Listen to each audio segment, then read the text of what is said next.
Kate. Sarah / barkeep. At the Velvet Curtain lately, we've been getting some prestigious guests. Tell me more.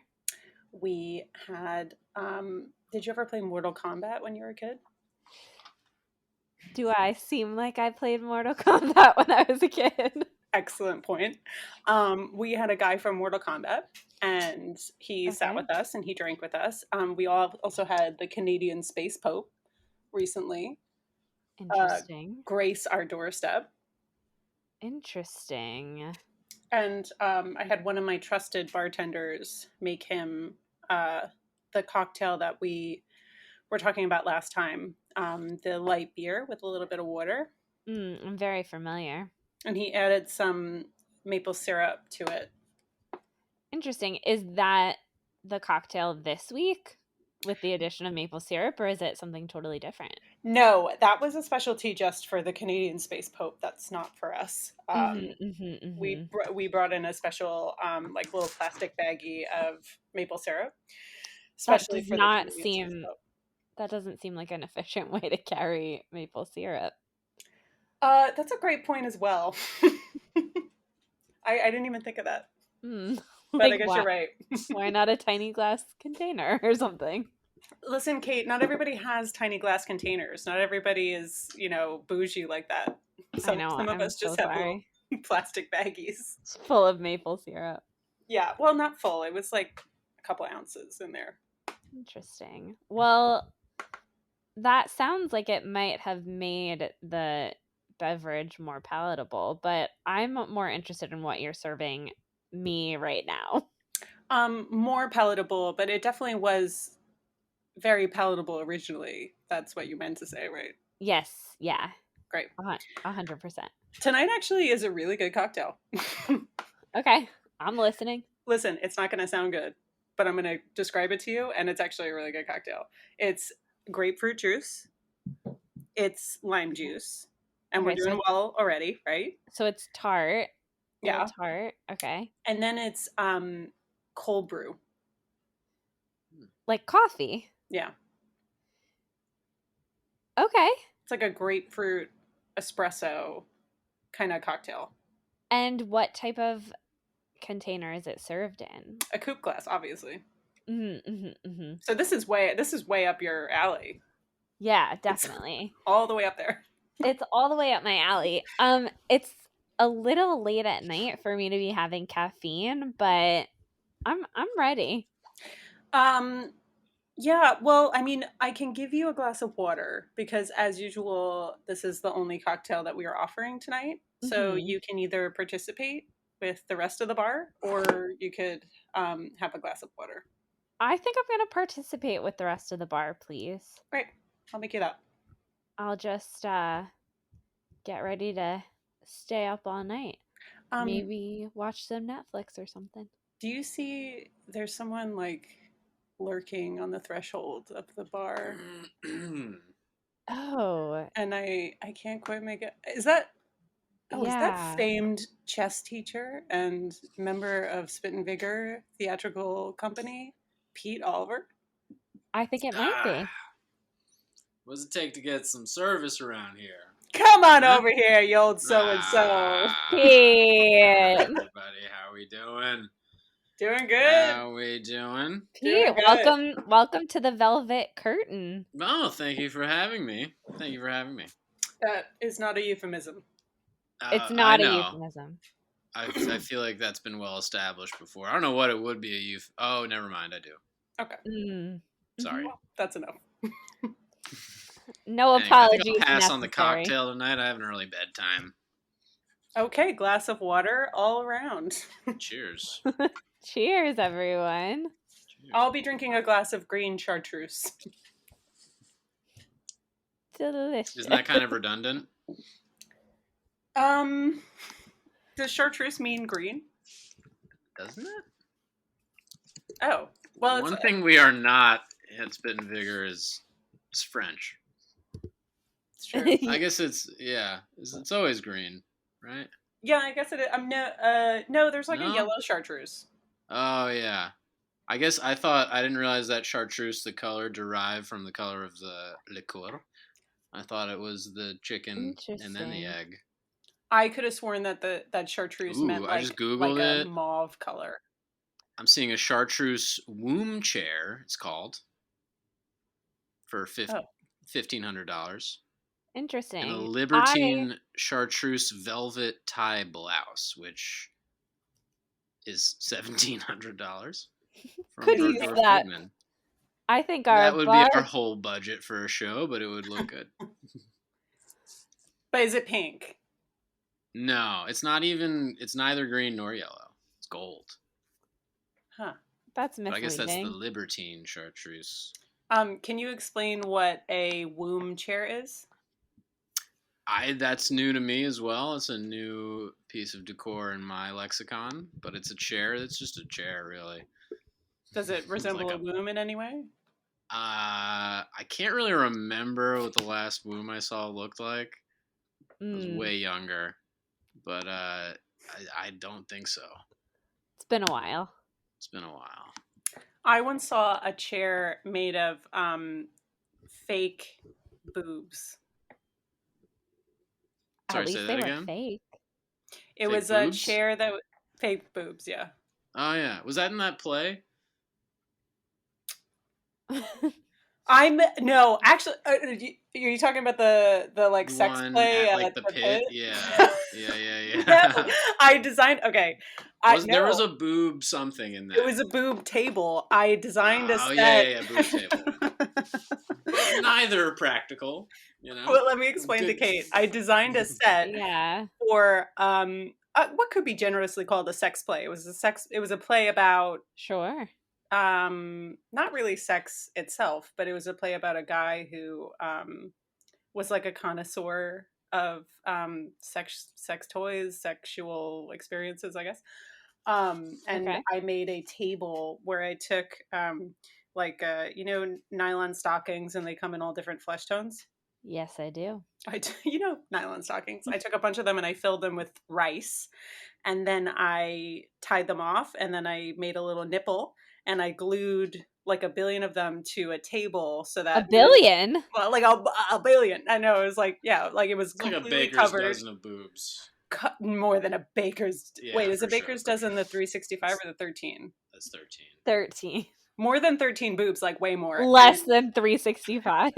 So is that you can't. Somewhere in that. So you couldn't put anything on the table because the boobs were like unreasonable. But sometimes if you like really shoved a glass down, you could get the rice to move in a certain way. So like you really have to be violent with them. So it's a decorative table. Yeah. Like purely decorative. Yeah. Because this guy, I guess in my head, the character was like not not a practical guy. Sure. Do you think that is one of the more special set pieces you've seen or made? Unfortunately, yeah, I guess that would be one of the more special set pieces I've made. Do you have any special set pieces? If I can think of one set piece that I've made, it will be the most special set piece I've ever made. I'm not okay. I'm not much of a craftsman over here. Definitely never. What about ones that you've seen? Best set piece I've ever seen. I'm gonna have to mull on that for a second. I mean, the boob table obviously stood out. You mean the turntable from Luna Eclipse? I was gonna say from Les Mis, but sure. What turntable did you have in Luna Eclipse? I've never seen Les Mis. There's a scene where Christine and Cara, and I shot Cara in the head. There's a turntable in that scene. A gramophone. There's a gramophone. A mama and a papa and a grandpa phone. Wait, but what's the turntable scene in Les Mis where Jean Valjean goes to Forest Hills? I love that Pete immediately took Run DMC. The word. No, turntable as in like a giant, like the floor is. I was in a play like that in high school once. I was in a play like that in high school. It had a huge budget for a high school play. And then the and school, you grew up, yeah. Yeah, and then the school like couldn't afford to do any arts for like 2 years after that.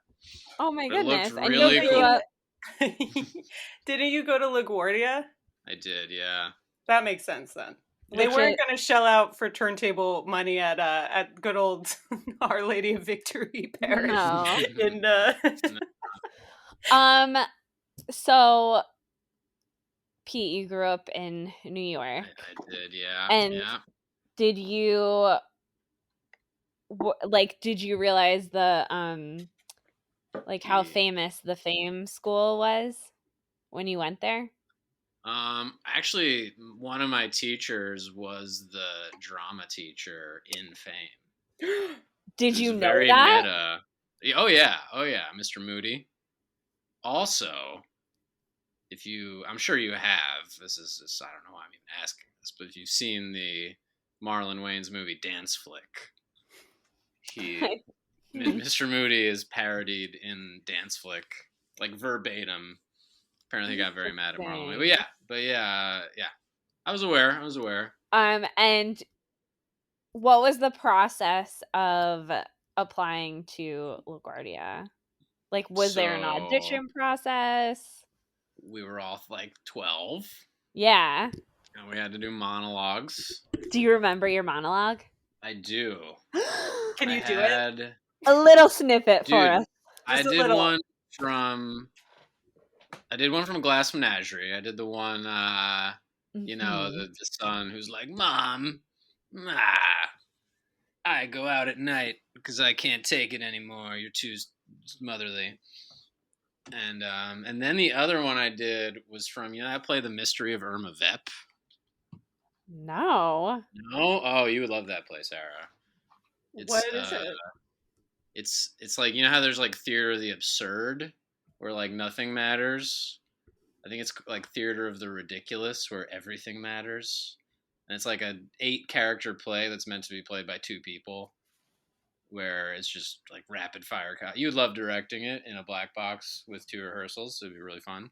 Well, I'll do it. That is so specific and so Sarah. I would take it. I took the job. But it was something like I was like turning into a werewolf. I don't know. Actually, I didn't read the whole play when I was 12, so I should probably. How did you hear about that play when you were 12? I had a middle school drama teacher. Wow. Oh yeah. Middle school drama teacher. Wow. Oh yeah. Yeah, Brooklyn. You know how it is. Yeah. We had a high school drama teacher. That's it. Yeah. He was amazing though. Oh my God, Mr. Conway. Wait, Kate, did you ever take drama with Mr. Conway? I did not. Wow, you were missing out. I don't know why I didn't. I don't know either. I still think about stuff that happened in that drama class. He was great. Any lasting? Like, yes. Now that you asked me, one thing I think about a lot is that he had us. There was one girl that I was very jealous of because she had this amazing idea. We were doing like an improv scene, and one girl started off, and she was like walking her dog or whatever. Amazing. Right. Great start. Like a world of opportunity. And then the next girl came up. I was like, oh, I hope he calls on me because if I go up, I'm going to go and I'm going to kick the dog. Yes, and right. I'm yes-anding the situation. And then she got up, and I don't remember her name, but anyway, she got up and she took my idea, without knowing it. She just had the same idea, but she did it better because kicking the dog would not have led to much else, really. But she took it and she stole it, and then she ran out of the classroom, and everybody just died laughing for like 10 minutes. And I was like, damn, that was it was like so much better than, and then we couldn't find her. Still? Yeah, we still have no idea where she is. She's just living happily with her invisible dog. I wonder what she's doing now. I hope she's a performer, but I bet she's not. I wonder if that was her peak. Right. Right. Yeah. You can't peak that early. You can't peak in a high school drama class. Yeah, because that's like genius. Yeah. I love taking the commitment of that, like, you know, in a high school context, you're like, I'm going to use this as an excuse to cut 8th period now. Yeah. But, yeah. And I'm going to get an A all in one shot. Yeah, I know. And it's like, I'm going to be lauded for doing so. 100%. Pete, did you have improv class at LaGuardia Fame High School? Oh, we had all kinds of classes. A little improv class. What was the best theater class? Like supplementary.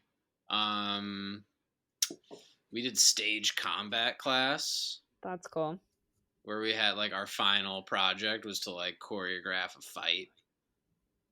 And in my fight scene, it was like me and this girl named Yaya, and it was like the only preamble of text was like she walked into the room and she was like, "You're not Will Smith," and I was like, "You're not Will Smith," and then we started fighting. And there was a moment where you know how like the thing in the stage combat where you're supposed to like grab someone's hair, but you don't really grab them. You like do the thing with your like knuckles to make it look like you're grabbing them, and then they do the whole thing.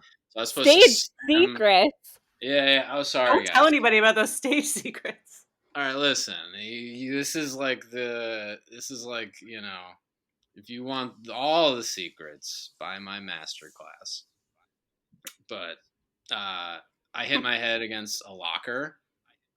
And I actually hit my head against the locker. And I had, like, by the end of the scene, I had a welt on my forehead. A big welt. Oh, no. Commitment, though. Commitment. Much like the girl who just ran away with the invisible dog. Yeah. That was real anger. Which was my like, favorite I am Girl Will with the Smith. Dragon Tattoo sequel. She was Will Smith. You're right, Sarah. Mm-hmm. Yeah. She was like, how dare you say that I'm not Will Smith? Yeah. Yeah, but I think we did well in that class. Yeah, I'm sure you got an A. I remember that. Yeah. It was good times. Kate, to go back to our earlier question, do you have a most amazing set that you've ever seen?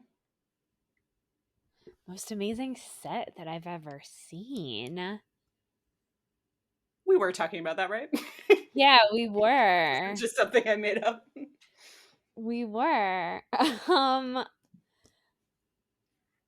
I don't know. I can't think of any sets right now.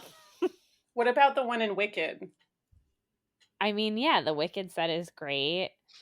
For some reason it made me think of high school when a person played a tree. Okay, yeah. It was actually my first ever acting role as a tree. How old were you? And what kind of tree? 7. What kind of tree? So, it was in our class play about trees because every semester you like studied one thing when you were like 7. So that's really classic to be a tree and a tree about plays. That's like what everybody is. Play about trees. Well, yeah, a tree about plays. You know, there's that. Yeah. No, but I was a large child. Like I was like always by far the biggest kid in my class for some reason. I don't know if that's just like 'cause I'm not that huge of an adult, but I was the New York City tree because New York City trees, not so fun fact, underneath the concrete, they're in like a 3-foot deep Rubbermaid tub. Like not even 3 foot deep. No. It's like 1.5 feet deep. So they're like, it'll be funny if we put the big clumsy kid into the Rubbermaid tub. And like my scene was like at the end, I was like crouching in the tub the entire time. I had to like slowly stand up. It was effective. And that's when you were like, this is what I want to do the rest of my life. Yes. I will spend the rest of my life. I love that as an origin story of like your goal being to get out of the tub. Yeah. Yeah. Wait, I have so many questions. Why are they in Rubbermaid tubs? I don't know if it's a Rubbermaid tub specifically, but it's like some kind of industrial plastic tub. Just because they're like above the subway? I guess it's cheap. You know, they like fill it with the dirt and they have like the the like the potato sack, like the wrapping, and you know what I mean? I don't know. Damn, I gotta tell you, that's a big bummer to know I that. guess. I'm sorry that you've had to know that your whole life. Yeah. I know. I had to live that truth. Now every time you walk past a seemingly happy-looking tree on a sidewalk, you know that under the surface, they're crying out. It's for like help. Confined. Yeah, that's really sad, Pete. I know. It's like a swan, right? Yeah. No, a duck, or like above the water. Oh, where you're paddling they look furiously. graceful, Yeah. under the water. Yeah. Metaphor. Kate, what was your first ever role? My first ever role, I feel like I may have said this at the Velvet Curtain before. I was a flower. Yeah. I was 5 years old. Yeah, in the kindergarten creation story, which was our kindergarten graduation.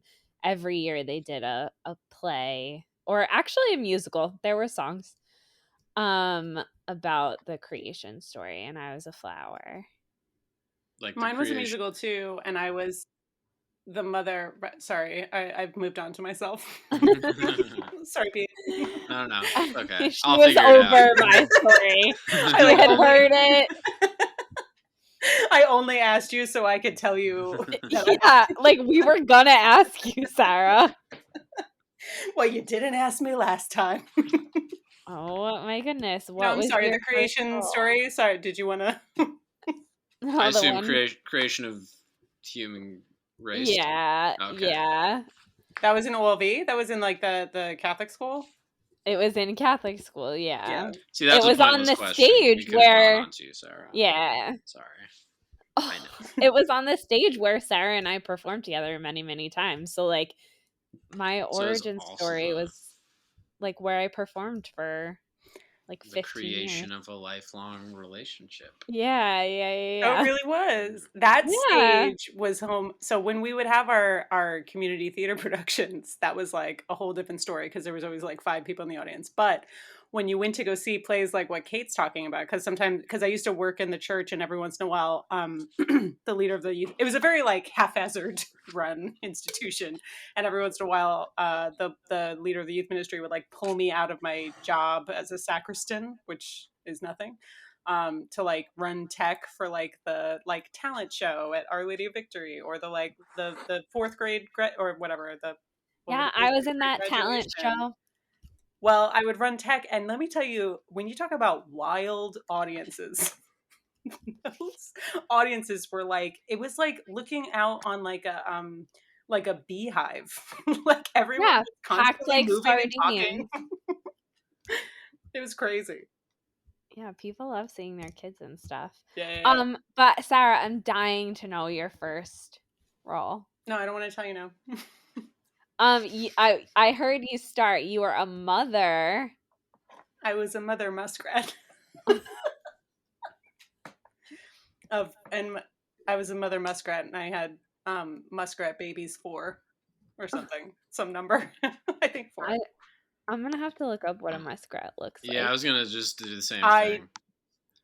Oh, a muskrat womb chair. I don't know what you're looking at because we check all phones at the door at Spit and Vigor, so I'm looking at the encyclopedia in my mind. Yeah. We do have I got a friend who goes to MIT who put a chip in my brain. Now I can just Google things in my brain. Oh, they're cute. Yeah. Their tails are a little. They make me uncomfortable. I think they're like chubby. They're like if you just pushed a squirrel in on either end, sort of.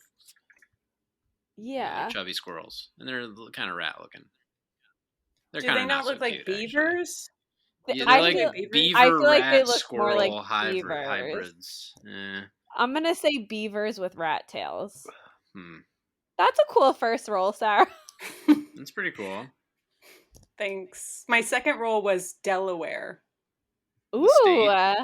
Yeah, I was Delaware along with another girl. We shared the role. Was it a play about it was the origin of the United States? No, it was like a really esoteric, like kind of symbolic, like French New Wave play. No, it was a play about the States. Okay. The States are the colonies. Yeah, that's what I meant. The 13 states. I think it was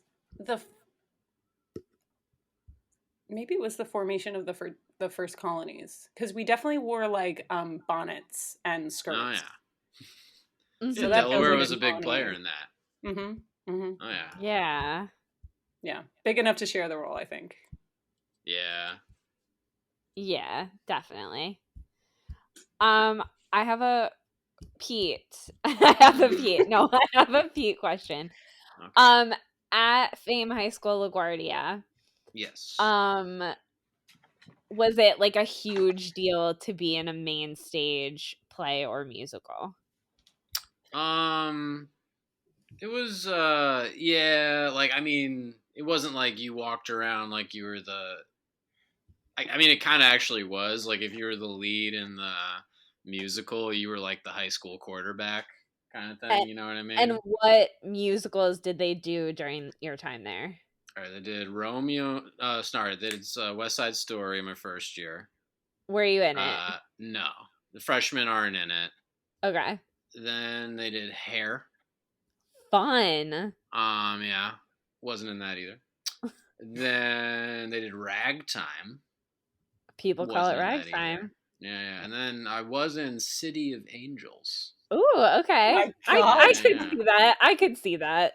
Yeah. I was just like a guy, I could see High School Pete being a guy in City of Angels. Yeah.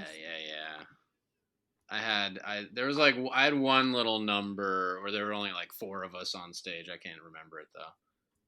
That's exciting. So that was my big moment. I didn't like singing. Yeah, I don't wanted really to try either. Yeah. Do you feel like if you were not from New York, do you think you would have moved here? I don't know. It's yeah, probably. Mm-hmm. It's hard to tell just because I've never had any urge to move away. So I guess maybe if you put my same, thoughts and emotions into a human that hadn't grown up in New York, I probably would want to come here. Yeah, I would. Yeah. I don't know. Sarah, what do you think? That's not something I've contemplated before. I think if there was a city that was like similar to New York, my whole childhood, I was always like, oh, I'm going to move to this city. Yeah. And that felt like it was a distance just because the town we grew up, or whatever, like some parts of the town we grew up in, even though it was like 40 minutes away from the city, it still felt like a very long way away. Yeah. So I think there's a chance. I almost wish I did grow up out of New York City, because I think if I had moved, I would have grown up faster or something. I feel like I had my family around me my whole life. Yeah, when you have that sort of safety net, I was like, oh, I could, like, literally, if I'm feeling down, I could just go home and have some home cooking. Yeah. Tonight.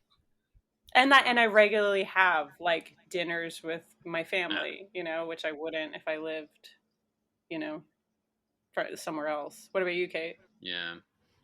I don't think I would have had the guts to move to the city. But I do feel like, I think we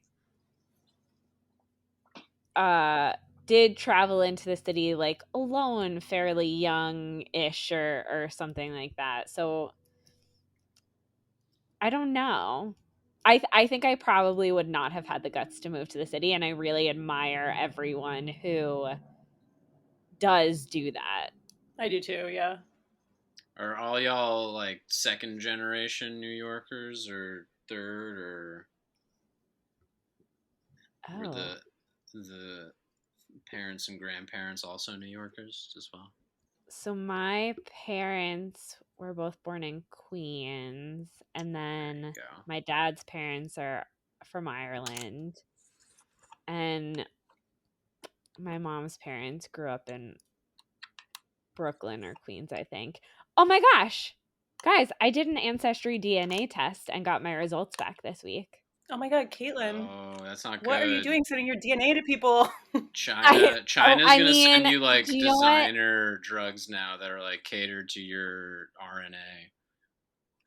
I'm ready for it. But can I tell you? What if one of your cousins is like a serial killer? You just totally outed him. Yeah, good. I would That want too. that person to be that'd caught. be good. Yeah, that's a good thing. However, I have been raised to think I was half Italian. Kate, Italians have DNA from everywhere. I am 5% Italian. No. 5%. You are not telling me that Brenda was 5%. No, she had to have been way more. I'm sure I just didn't get it. She felt very Italian. Yeah. So that was kind of shocking. Sorry, you didn't get it. Like maybe it just didn't pass down to me or something. I don't know. And like my grandpa's grandparents or grandfathers and they were from Sicily, and Sicily was like conquered by everyone at some point or another. So like that could explain it. But Italy was ancient Rome, man. Like ancient Rome was like that was like the entire world. Yeah. There's like no Italian. The entire world that you could walk to. I know. It was pretty shocking. I still think you're Italian. Me too. Listen, I bestow it upon you. Thank you. The Fellinis bestow it upon you. It was so shocking. But you know what? Maybe it was like in my blood to like move to New York City like my ancestors before me. So maybe I would have done it anyway. Sarah, is your family all New York people? I mean, we're not from anywhere else. I mean, my grandparents are all from Brooklyn and Queens, and it goes back to my great grandfather Carmelo, who came over from Italy, and he was a candy maker.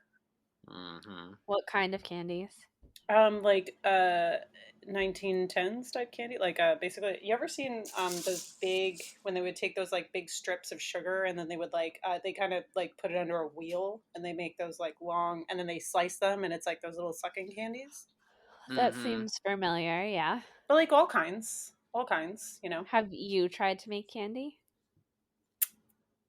One time for a stage production of Noises Off, I made sugar glass windows. That's cool. And and we put them in the window pane, and the guy, because there's a scene where a guy just continually breaks through the window, like the burglar, you know, Noises Off. Yeah, I remember that. Yeah. So anyway, there's a burglar and he continually breaks through the window, and I made sugar glass for that. And you could eat it if you wanted to. So yes, technically I have, yes. That's cool. And that was when I was like, that could be your best set piece. That or the boob table. I mean, it's close between that and the boob table. Pete, what about you? Is your whole family from New York? My mom's from the Bronx, and I believe her parents are both from New York as well. I think both from the Bronx, and then the generation above that's from like Eastern Europe.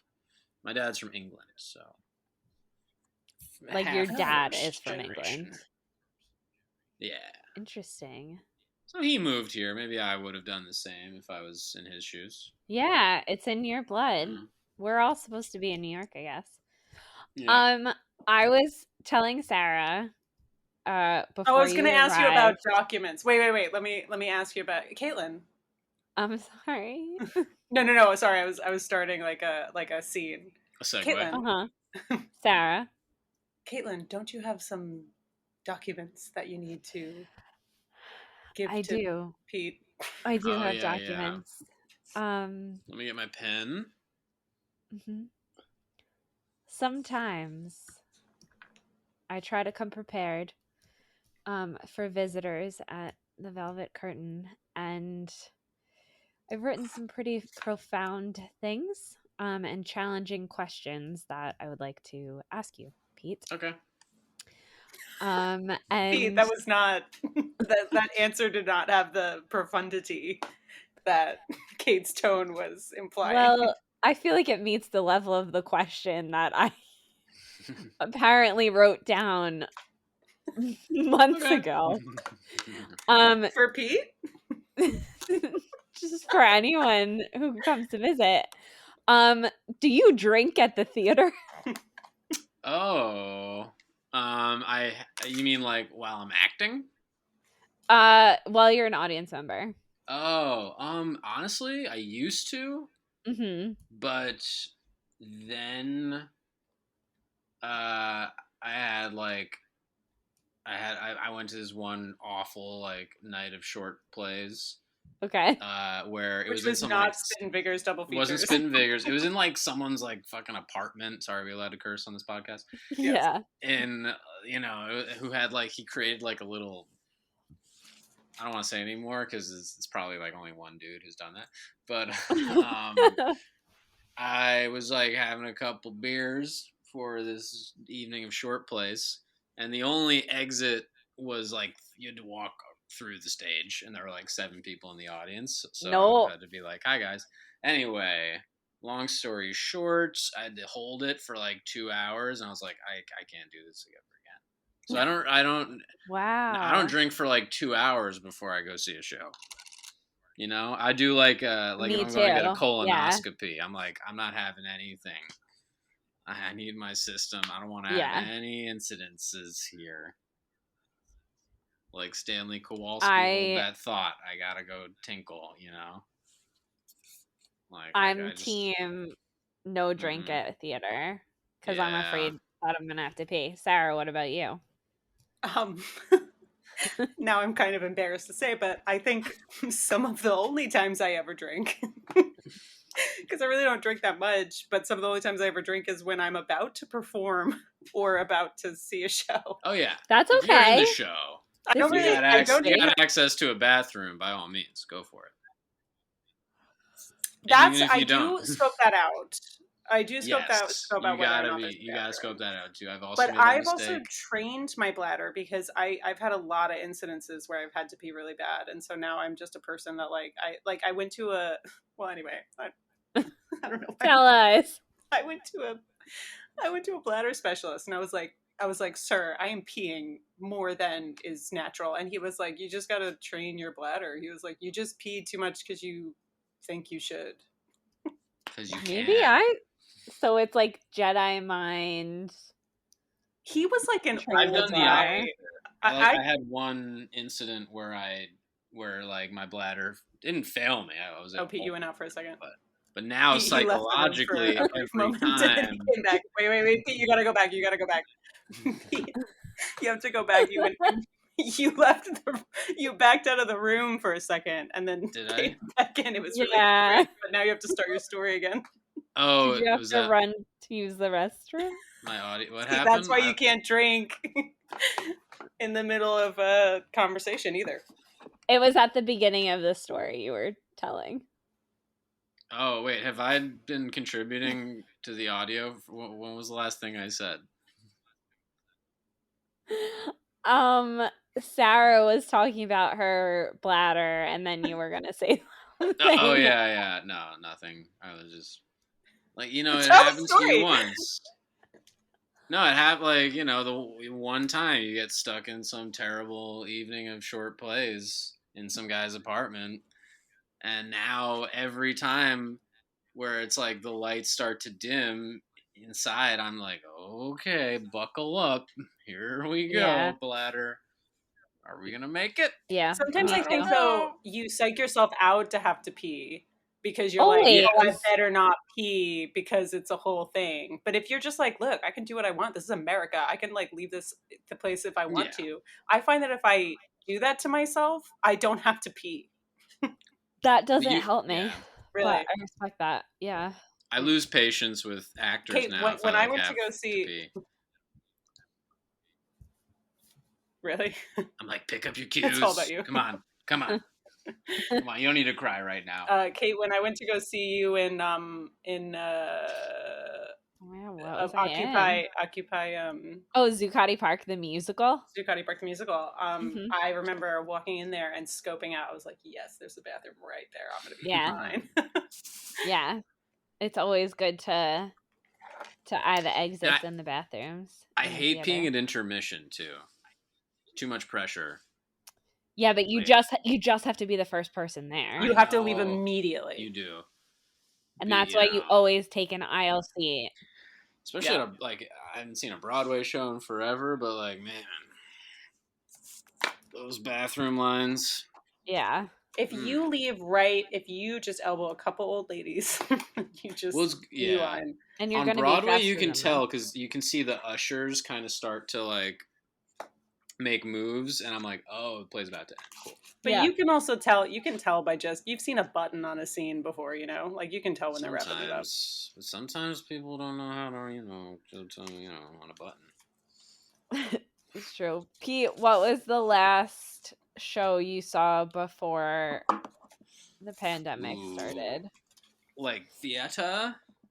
Theater. Yeah.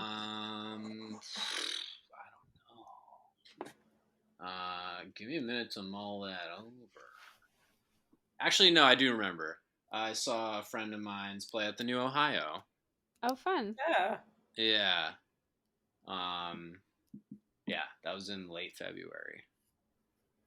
Yeah. Little did we know. I was I don't think I have mentioned this at the Velvet Curtain yet, but a couple of friends and I had tickets to Riverdance on March 15th, I think it was. And I remember being at work in the beginning of the week being like, I'm going to see Riverdance this weekend. And then as like maybe Wednesday or Thursday, my two bosses were like, you're not seeing Riverdance this weekend. And I was like, I don't know. I think I'm still seeing Riverdance. They still haven't canceled it. And up until like the day before, and the day before was when they shut down the city. But up until then, I was like, I'm going to see Riverdance. And we still have the tickets in our apartment. Are those redeemable for later Riverdances? Yeah, we haven't gotten a refund yet. Like, I'm going to see Riverdance at some point. Is Michael Flatley still? Is it still Michael Flatley? No, no, it's a new cast. But recently, it was the 25th anniversary of Riverdance, so it was on PBS, which was really exciting. PBS is the only way I've ever experienced Riverdance. Yeah, I've only seen like commercials for like the Riverdance box set. Oh my god, it's so good. Do yourself a favor. Once you leave the Velvet Curtain, watch the Riverdance Eurovision performance, because that was what it was like. I'm pretty sure it was an intermission like filler in Eurovision because Ireland was hosting it. Wow. And it ended up getting a standing ovation. And it's the best number in Riverdance too. Eurovision is a pretty tough competition. That's how ABBA got their start too. ABBA tap danced on Eurovision. Interesting. I did not know that. They didn't tap it, but ABBA were on Eurovision. I believe that is how they were discovered. And think of how our life has changed. Think of how the theater industry has changed because of that. It wouldn't have Mamma Mia. I know. Or probably, like, wasn't that the first big jukebox musical?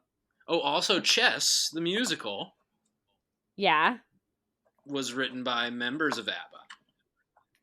What? Fun fact. Yeah. Yeah. No. The worst musical of all time. I did know that. Oh my god! Yeah. I've actually never seen Chess the musical, and as a chess teacher, I should kind of. I know it's got One Night in Bangkok. Is it about chess? I thought it was about a silent movie star. I thought Chess was about chess. No, because honestly, there's not a lot of Chess the musical is about Russian in the mainstream. No, you know what? I'm thinking of Sunset Boulevard. And I'll explain.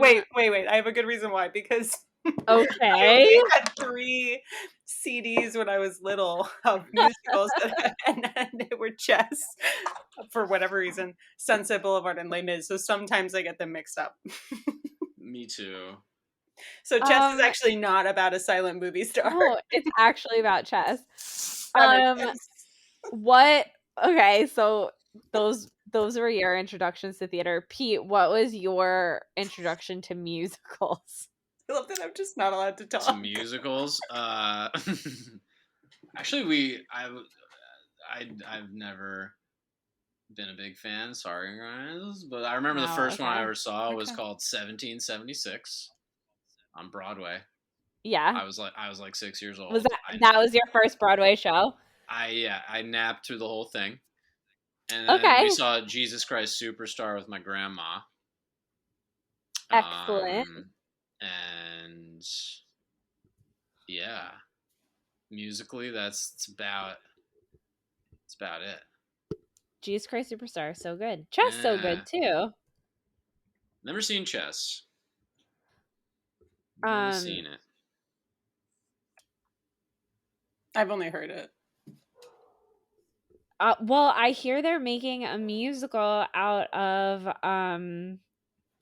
what was that show that was Queen's just Gambit? Really? Yeah. Yes, I just said it too. They announced it. But everyone in the theater community is like, just revive Chess. Or just like come up with a new this idea. Musical exists. Like, it was a good show. I don't really see the musical adaptation potential, but that's just me. I'm not, I guess we'll find out. I don't know why people can't write original musicals anymore. Like, why can't we just write a musical about nothing? Something. I mean, it's for the same reason that they only had, like, white Disney princesses for years, just because they're afraid to, like, try something new. No. They're like, but will it work? I don't know. But even though... A new idea? I mean, unfortunately... Let me just do the same thing that's worked 40 times in a row. Yeah. Sad. Capitalism is not the answer to everything, unfortunately. I mean, who could have said that? Nah. Ooh. But that'd be cool, though. That would be, like, literally the fourth thing about chess in the art world. Yeah. You got Chess the Musical. You got Searching for Bobby Fischer. Okay. Oh, there was a really bad movie with Tobey Maguire a few years ago. Oh, I think I missed that one. Yeah. Not the most dramatic potential as far as sports go. When did you get into playing chess? So actually, I was doing a play, and I was backstage playing chess on my phone, and this dude was like, "Yo, you should like get your rooks to say hello." I was like, "What the hell do you know?" Oh my God, Pete! Teacher? Never speak to a man who says that to you. Well, he was a fellow cast member, but I was like, "What are you, a chess teacher?" And he was like, "Actually, here's my card." And he I don't like anything teacher. About this story. No, he actually didn't hand me a card. He just said, "Yeah, I am a chess teacher." And then we were friends, and he got me a job. Interesting. Because you teach chess, right? I teach children. Just let me clarify that. Children's brains, according to science, are not as smart as adult brains.